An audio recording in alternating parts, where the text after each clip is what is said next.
when it comes to Porzingis and his availability, my panic level is an 11.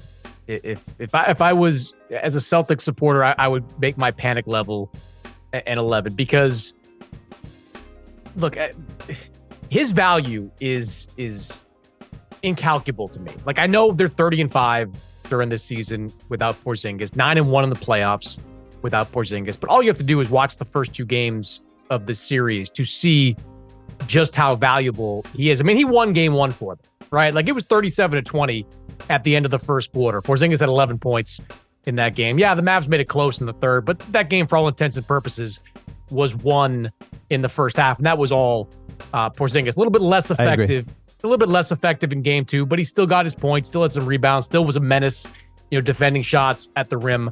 Without him, I think this becomes a losable series for the Celtics. I do believe that. I have faith in Al Horford to step up, and I don't have the numbers in front of me, but Al Horford, when he plays 30 minutes or less, he's a lot better than Al Horford who plays 30 minutes or more. He's just not a 30-plus per minute per game player. And that means we might see some Luke Cornett in this game 3 if Porzingis doesn't play. Or how about some Sam Hauser, who was just ripping off bricks in game 2 and looked like he lost his confidence? I think Hauser's going to play either way, though, right? Like, I thought he was really good in game 1. He was 2 for 3 from the floor, 2 for 2 from 3, and he defended. I mean, there were some Sam Hauser defensive moments in game 1. He was awful in game 2. But he's going to play no matter what. If Porzingis is healthy, Luke Cornett's not seeing the floor, not until garbage time anyway. And look, I think Luke Cornett is fine during the regular season, but the minutes I've seen him play in the playoffs have been very shaky. And if you're needing him to play 10 to 15 real minutes with Porzingis out of the lineup, that would worry me if I was the Celtics. This is the Brissett spot that I've been crying for 2 months, because I actually think this is somebody that you can at least switch on defense with him. The KP thing, you mentioned the panic level being at 11. You meant 11 for the entire season, day after day after day. You didn't just mean this week.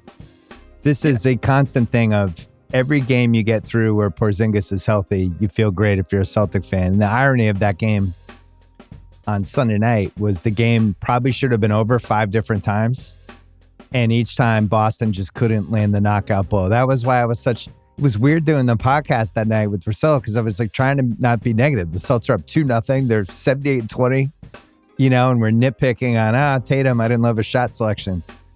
But there was a lack of just finish them off in that game where Dallas was dying to roll over and be done with it. And the Celtics just couldn't do it. Now it's close in the last 6-7 minutes, and that's when Porzingis gets hurt. So it was almost like them not being able to finish them off in the third quarter when Dallas looked like they were ready to go home.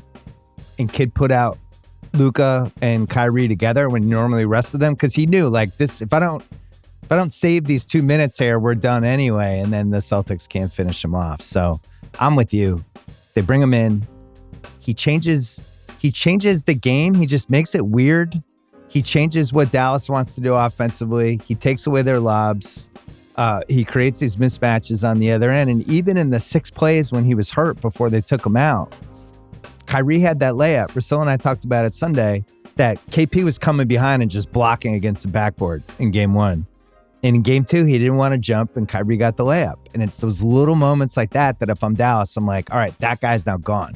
Either way, if he plays or if he's not, doesn't play, that guy's gone for the rest of the series.